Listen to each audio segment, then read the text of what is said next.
What's up? What's up, y'all? I know I ain't really been on here doing Bible reading, dropping video, doing too much, but I appreciate y'all that subscribed and that like and that comment, whether you family, friends, foe, or somebody I don't know. I just a supporter. I appreciate you. What I'm gonna be doing with this series is I'm gonna read. I'm trying to read like 4 or 5 books for the year, so I'm reading the Bible continuously. But I figured I'll read like a couple chapters of the Bible, then read a chapter of a different book, and then go back to reading the Bible. And that way I can knock down a couple books that keep reading the Bible at the same time. So, and I'll tell y'all what the name of the book is towards the end, but I'm just going to say right now we'll call this one Good Money Read. That's what I'm going to call it. Good Money Read. Yeah. So we're going to jump right in. It's the introduction. Does money make you rich? It is well enough that people of the nation do not understand our banking and monetary system, for if they did, I believe there will be a revolution by tomorrow morning. Henry Ford. The answer is no. Money alone does not make you rich. We all know the people who go to work every day working for money, making more money, but fail to become richer. Ironically, many only grow deeper in debt with each dollar they earn. We have all heard stories of lottery winners, instant millionaires who are instantly poor again. Is of real estate going into foreclosure instead of making homeowners richer, more financially secure. Real estate drive homeowners out of their homes and into the poorhouse. Many of us know individuals who have lost money investing in the stock market. Maybe you are one of those individuals. Even investing in gold, the world's only real money, can cost the investor money. Gold was my first real investment as a young adult. I began investing in gold before I began investing in real estate. In 1972, at the age of 25, I began buying gold coins when gold was approximately $70 an ounce. By 1980, gold was approaching $800 an ounce. The frenzy was on. Greed,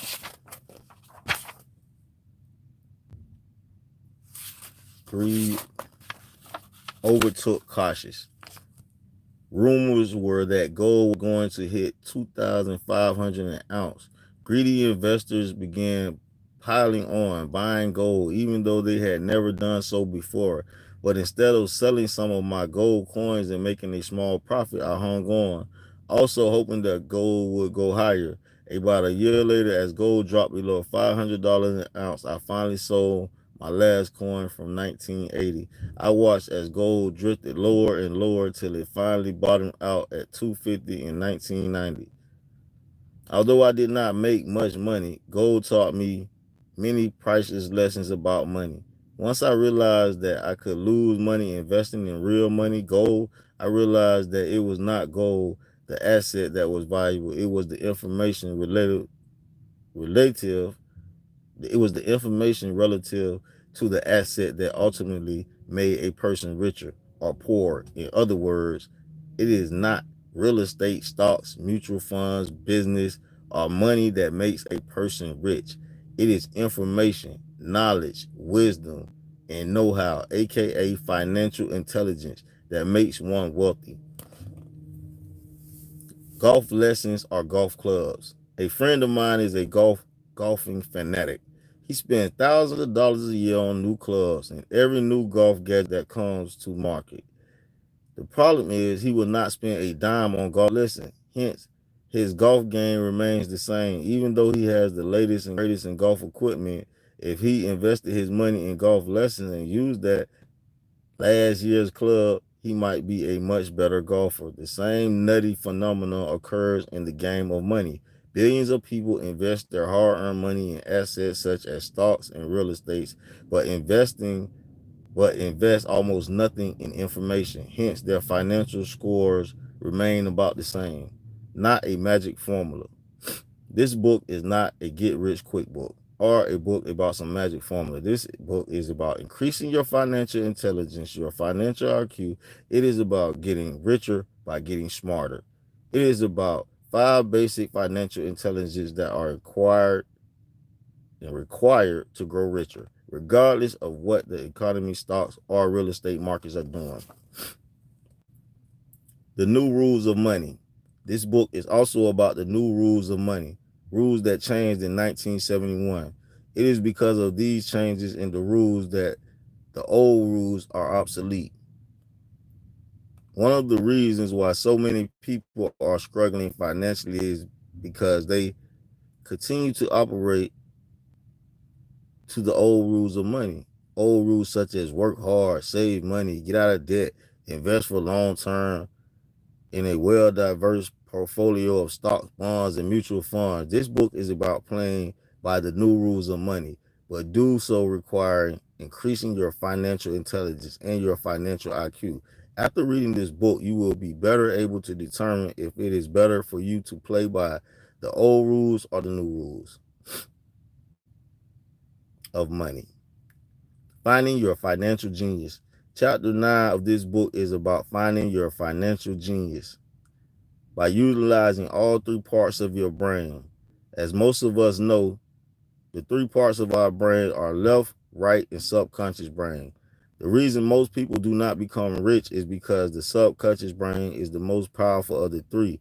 For example, people may study real estate and know exactly what to do via their left and right brains, but the powerful subconscious part of their brain can take control, saying, oh, that's too risky. What if you lose money? What if you make a mistake?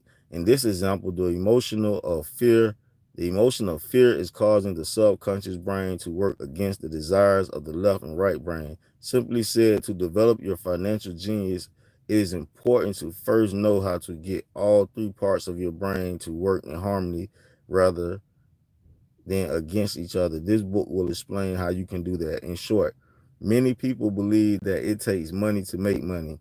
This is not true. Always remember that if you can lose money investing in gold, you can lose money in anything. Ultimately, it is not gold, stocks, real estate, hard work, or money that makes you rich. It is what you know about gold, stocks, real estate, and hard work and money that makes you rich. Ultimately, it is your financial intelligence, your financial IQ that makes you rich. Please read on and become richer by becoming smarter.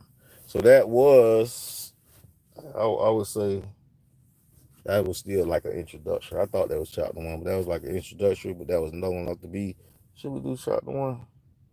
No, that was long enough to be chapter 1. We're going to go back to the Bible. Whop it out. We're on Leviticus chapter 23. Laws of religious festivals. Oh, no, I just did that one.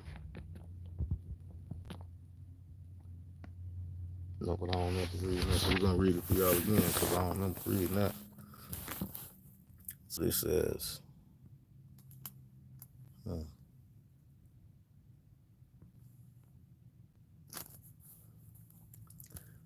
Lord spoke again to Moses, saying, speak to the sons of Israel and say to them, the Lord's appointed time which you shall proclaim as holy convocations. My appointed times are these. For 6 days work may be done, but on the seventh day there is a Sabbath of complete rest, a holy convocation. You shall not do any work. It is a Sabbath to the Lord in all your dwellings. These are the appointed times of the Lord, holy convocation, which you shall proclaim at the times appointed for them. In the first month, on the 14th day of the month, at twilight is the Lord's Passover. In the first month, on the 14th day of the month, at twilight is the Lord's Passover. Then on the 15th day of the same month, there is the feast of unleavened bread to the Lord. For 7 days you shall eat unleavened bread. On the first day you shall have a holy convocation. You shall not do any laborer's work. But for 7 days you shall present an offering by fire to the Lord. On the seventh day is a holy convocation. You shall not do any laborer's work.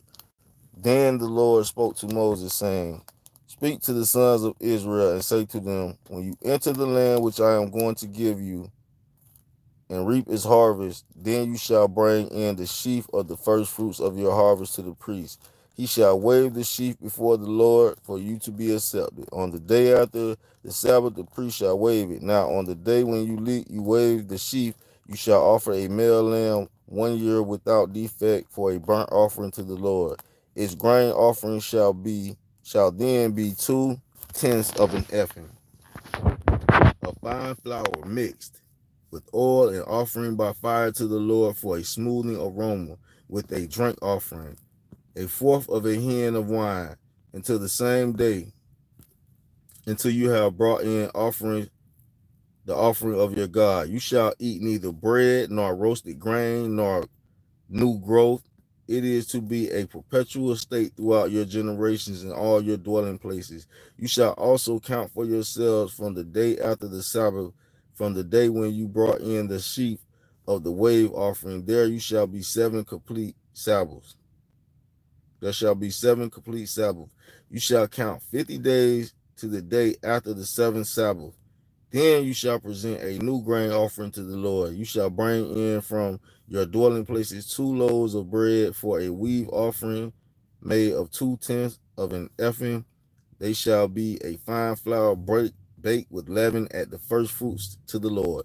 Along with the bread, you shall present 7-year-old male lambs without defect, and a bull of her and 2 rams.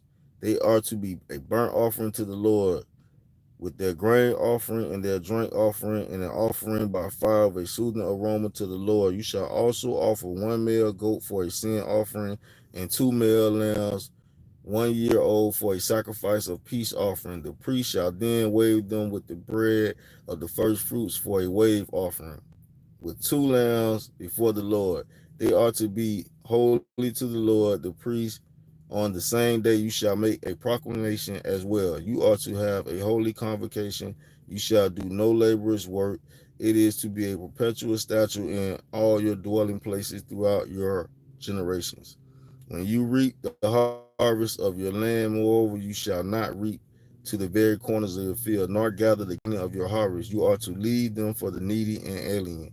I am the Lord your God. Again, the Lord spoke to Moses, saying, Speak to the sons of Israel, saying, In the 7th month, on the first of the month, you shall have a rest, a reminder by blowing of trumpets, a holy convocation. You shall not do any laborer's work, but you shall present an offering by fire to the Lord. The Day of Atonement. The Lord spoke to Moses, saying, on exactly the 10th day of this 7th month is the Day of Atonement. It shall be a holy convocation for you, and you shall humble your souls and present an offering by fire to the Lord. You shall not do any work on this same day, for it is a day of atonement, to make atonement on your behalf before the Lord your God. If there is any person who will not humble himself on this same day, he shall be cut off from his people. As for any person who does any work on this same day, that person I will destroy from among his people. You shall do no work at all. It is to be a perpetual statute throughout your generations and all your dwelling places. It is to be a Sabbath of complete rest to you. And you shall humble your souls on the 9th of the morning at evening. From evening until evening you shall keep your Sabbath. Again, the Lord spoke to Moses, saying, Speak to the sons of Israel, saying, On the 15th of the 7th month is the feast of the booths. For 7 days to the Lord. On the first day is a holy convocation. You shall do no laborer's work of any kind. For 7 days you shall present an offering by fire to the Lord. On the 8th day you shall have a holy convocation and present an offering by fire to the Lord. It is an assembly. You shall do no laborer's work.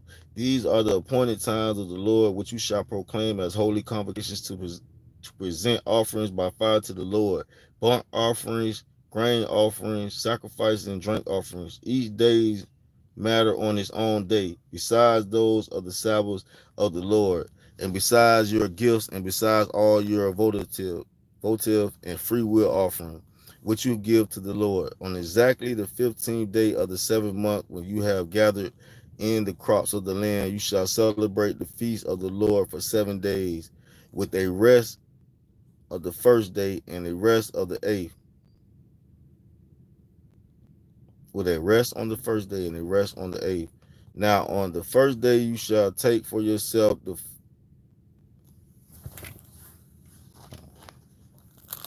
Now, on the first day, you shall take for yourself the foliage of the beautiful trees, palm branches, and boughs, and leafy trees, and willows of the brook, and you shall rejoice before the Lord your God for 7 days. You shall thus celebrate it as a feast to the Lord for 7 days in the year. It shall be a perpetual state throughout your generations. You shall celebrate it in the 7th month. You shall live in booths for 7 days. All the native born in Israel shall live in booths, so that your generations may know that I had the sons of Israel live in booths when I brought them out from the land of Egypt. I am the Lord your God. So Moses declared to the sons of Israel the appointed times of the Lord. And that was chapter 23 of Leviticus. And the other book is a good money read. That's all we know right now. It's a good money read. I got a green light, so that means I gotta go. I'll tap back in with you guys. Don't forget, Millionaire Mission. Yes, you can get this luxury brand. You feel me? We stamped on the sleeves too. Yes, we stamped on the sleeves indeed. So you can get that there. Just DM me on IG. It's one milktastic. 1 Millionaire Mission clothing. That's the actual clothing. DM me on the clothing site. Don't DM my personal because I don't be checking. Be too much going on. It's a lot of damn people on that page. So DM the clothing page. Support the campaign. Subscribe to the page. Like, comment. Let me know you were here. Don't be a stranger. It's not gonna cost you to subscribe. It's not gonna cost you to like. But I gotta go. Now I gotta go. As Tasha K would say. Shout out to Tasha K. All right.